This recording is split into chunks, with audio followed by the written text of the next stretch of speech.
Hi,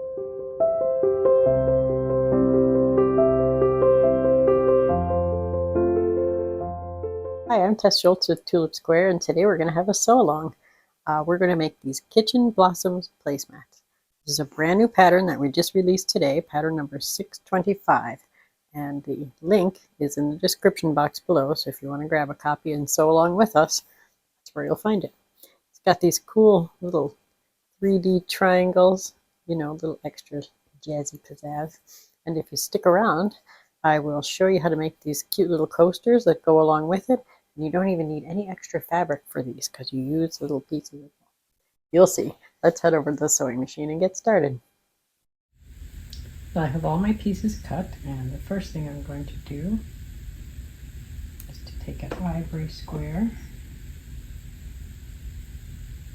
and the orange squares. Now again, all these sizes are in the pattern, so I'm not going to be telling you as we go along. So you're going to take an ivory square and an orange square, their sides together. Now the pattern does say to draw a diagonal line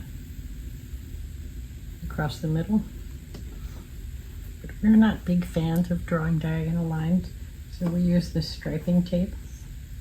They actually make a special 1/4-inch striping tape that's made just for that. But we happen to have this hang around, so we just use that. When I'm doing a corner like that, I like to use what people call a header or an ender or whatever you want to call it. Just a scrap of fabric so that it doesn't eat this corner. So you're going to line up that end with your needle and line this end up with the stripe. And you sew diagonal lines.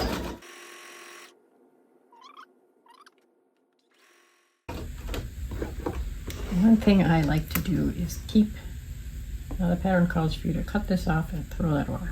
No, I keep these. I just set up my foot to be about a 1/2 inch away. So my seam is going to go right here, and my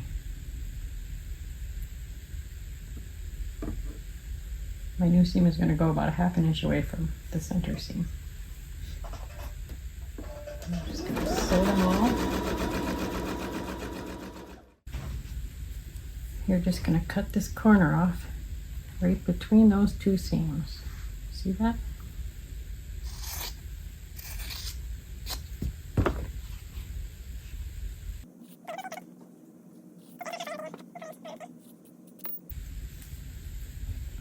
Now these are for the pattern we're working on, and these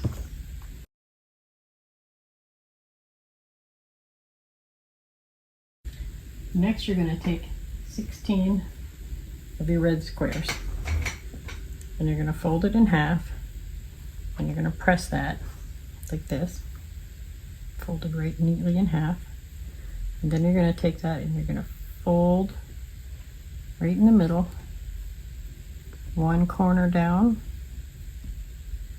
and press that. So you have this, see, one corner, and then you're going to take the other corner and fold it down, and you're going to press that. And while they're still hot from the iron, I like to clip it. So see, you've got your folded in half, got your corner and your corner pressed down. Let's see, because I clipped it, it's holding its shape there. See how this one's kind of there if it wasn't clipped. So I like to press those all and then clip them, and then we'll move on to the next step. So let me finish pressing these. So now we have these, and I do need to press these towards the orange square too, so let me go press those open. And we have all these. We have our cute little triangles. We've got our black print and our ivory. Now, you're going to put one of these in between each one of these. So make sure that the side with the fold, with the open edge there, is towards the ivory square. So the solid side is on top.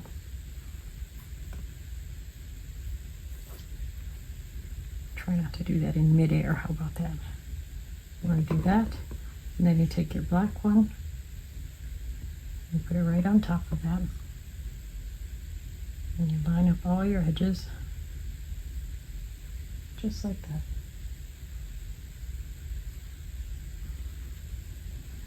And you're going to sew a nice 1/4 inch seam right here.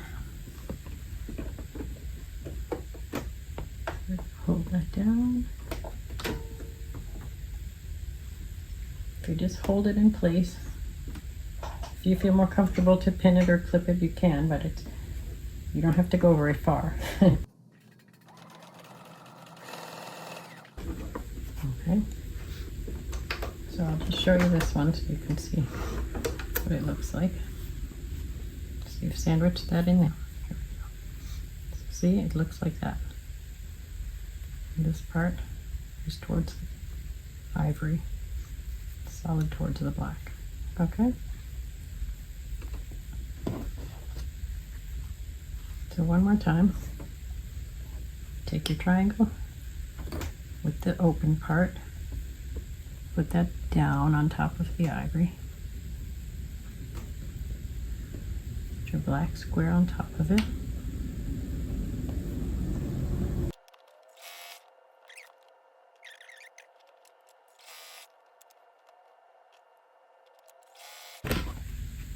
Now we're going to press these all towards the black square, and when you press them open,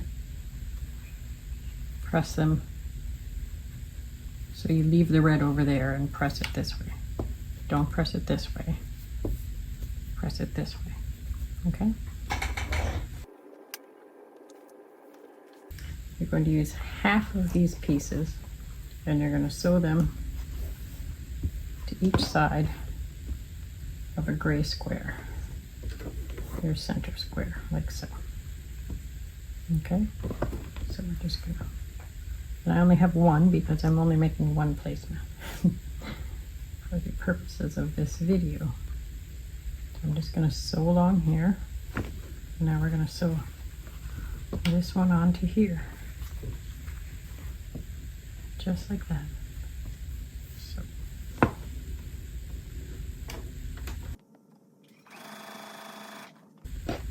A little note about fabric like this with checkers and things like that. You just have to train your eye. You see, it's not exactly straight. And a lot of times checkered fabrics aren't precisely straight.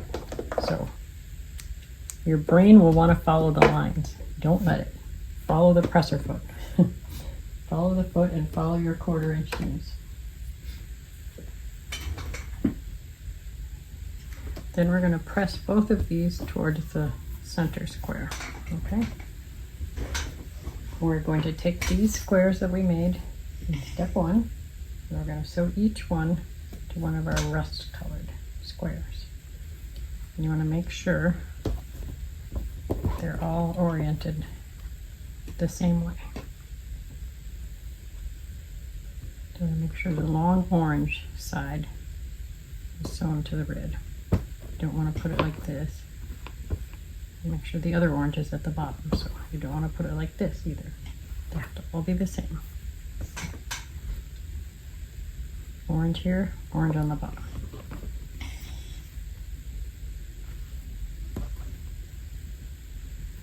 And so a nice 1/4 inch seam right there. And we're going to press these towards the orange.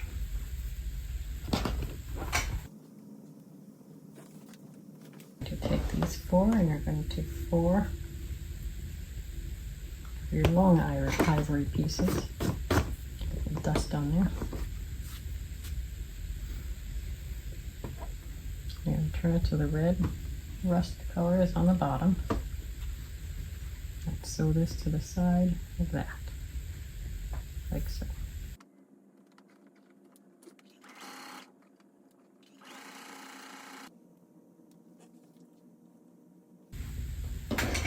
Now we will take half of these and the rest of these.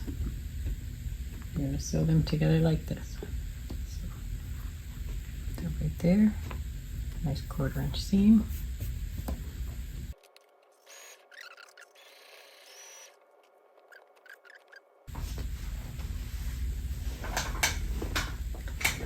Next, we take these squares that we made, take one of these, and turn this. This one stays pointing up, this one points over to the side. So we're 1/4 inch seam right there. Nest these little seams together.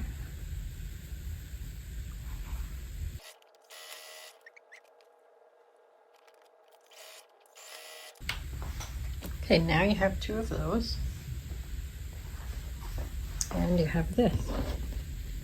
Well, you have 2 of those per placemat, so you should have 8 of those. And next we're going to do this. So that's how the center block will go together. So first we're going to sew this right along there, 1/4 inch seam. Make sure you nest all your little seams together.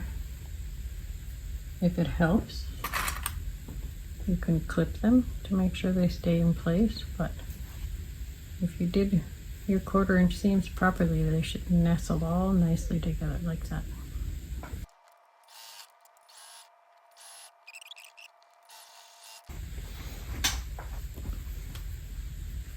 Then we're going to sew the other side to it, just like that.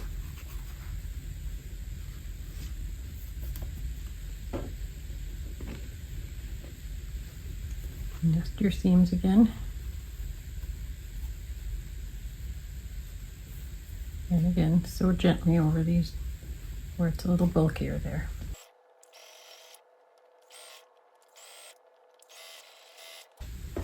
And there is your centerpiece. Now we're going to turn that into our placemat. We'll take our rust colored strips.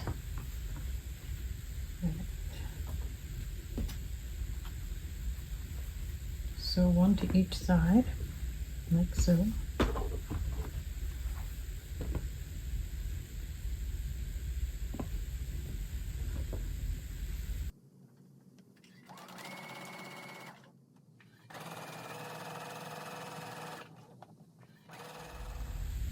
Then you take your other half of your strips and your little black squares. And you're going to sew one to each end, like so. Just going to sew one.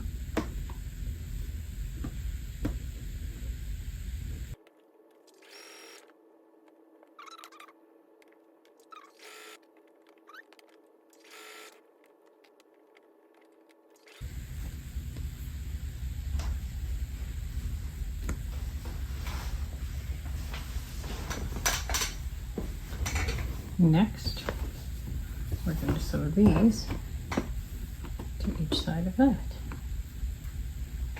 just like this. Now you can see right here how important it is to have your 1/4 inch seams so that things like this line up.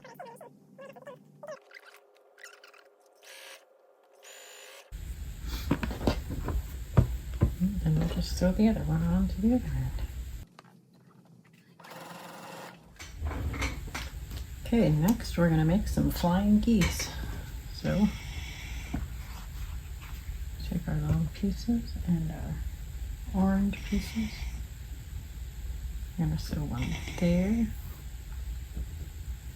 And then cut and flip, and sew another one here and cut and flip.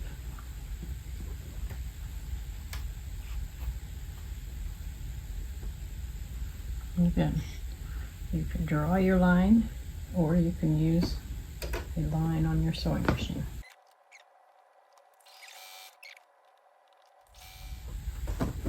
And sew another line 1/2 inch away from this line so I can save my corner.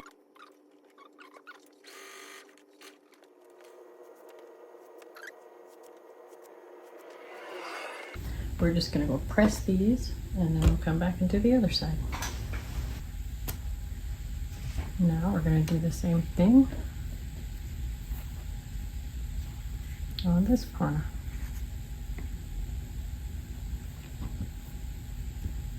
Sew these this way. And as Mom has pointed out before, it's when you're talking about your machine trying to eat the corners, it's easier if you start from this corner than it is starting from this corner.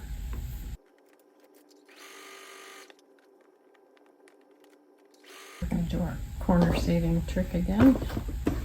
Again, this is totally optional. You can just cut that off and do whatever you want with it, but this is what I like to do with it.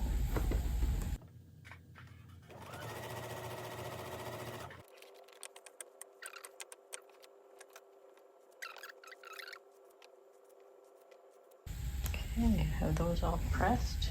And we're just going to sew these together in strips of 3 like that. So we're going to sew this one to this one. Sew that one to that one. Look at all that cloth.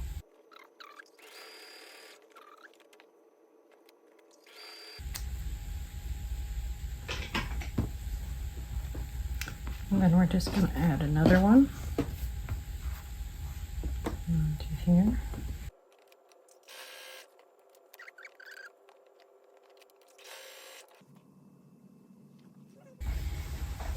Here we have our center block.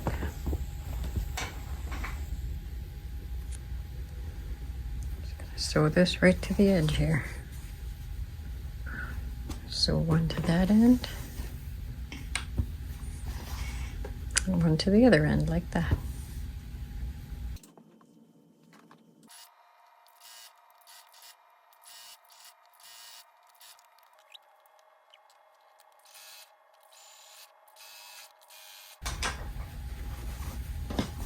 And last but not least, we're going to sew these to each end like that.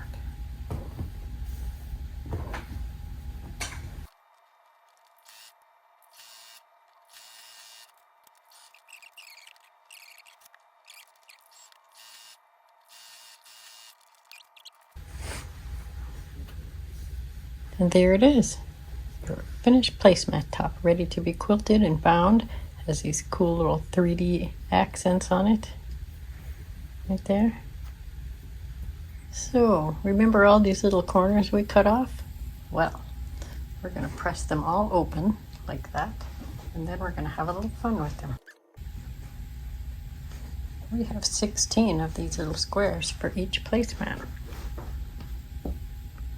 So now you can play with them and decide what you want to make with them.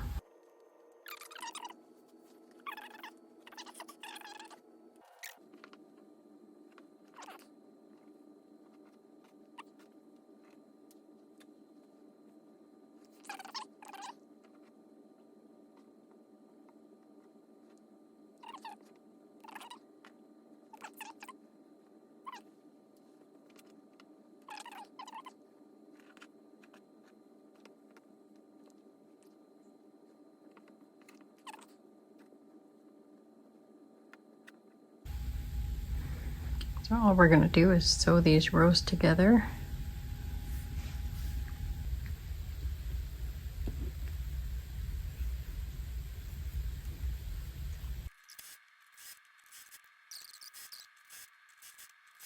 Actually, I'm not pressing those yet, and I will show you why in a minute.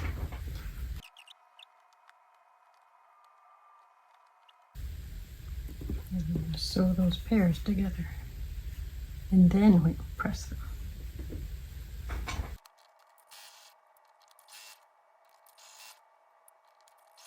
You want to make sure they'll nest together on the next step. So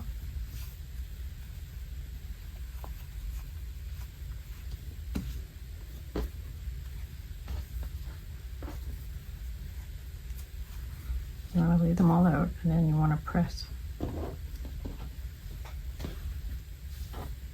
want to press these ones all that way, and these ones all that way, and then press these ones this way, and these ones this way. So you alternate. That way when you sew them all together, they'll nest nicely. So let's flip these over so you can see what we're doing here. Now we're going to sew these two together.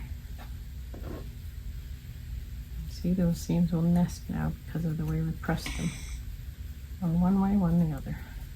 And yeah, you can cut these off, these little dog ears if you want to. But you'll notice you can't even see them, so I'm just being lazy and leaving them there.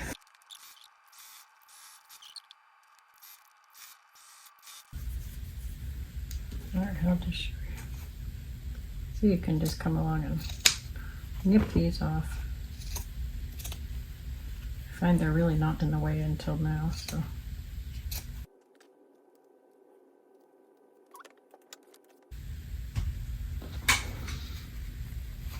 Yeah, I have this.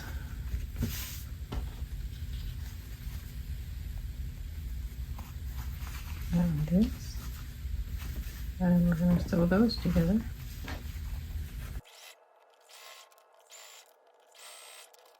And look at that. Look at a cute little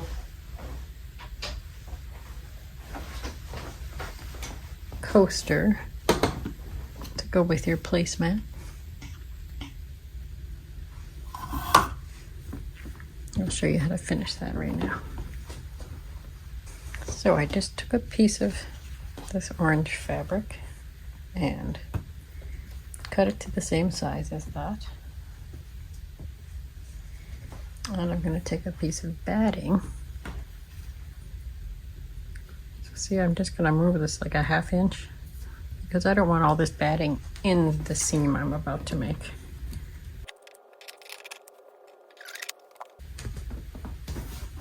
So we have this, and we have our piece there. And then we have this piece of batting right there. And now we're going to sew all the way around, except we're going to leave most of one side open so that we can turn it. So I'm just going to start right here.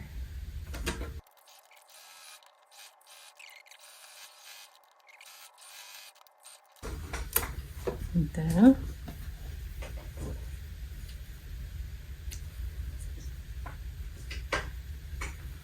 we're going to take this, we're going to turn it right side out.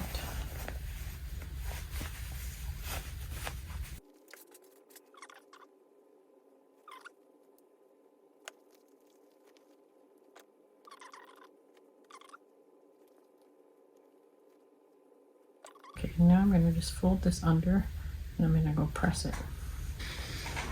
There, I've tucked those both under about 1/4 inch and pressed them. Right to the thickest part of the seam here. I'm just going to pin that in place, also known as clipping. I'm clipping that in place, I'm not pinning it. Then I'm just going to top stitch all the way around and catch that in the seam as I go. Now you could use a decorative little stitch here if you wanted to. I could put orange bobbin thread in. This is why I keep all these colors handy. Look at that. So I'll swap that out. You won't even see the stitching on the back side.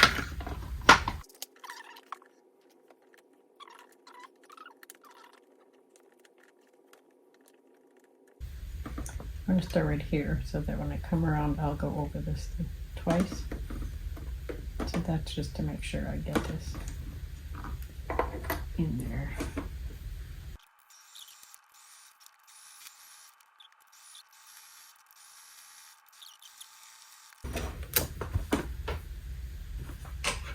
And there.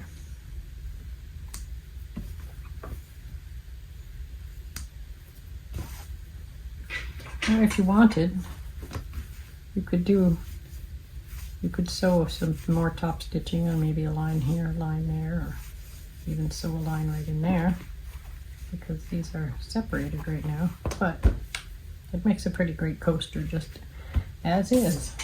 And there it is, all quilted and bound, and we used the color from the center square as the binding there, so that ties it all together nicely. Matching coaster too. It's funny, I realized when I was laying out the squares for this, I put the white square in the center, and then when I sewed them all together, I put the orange one in the center.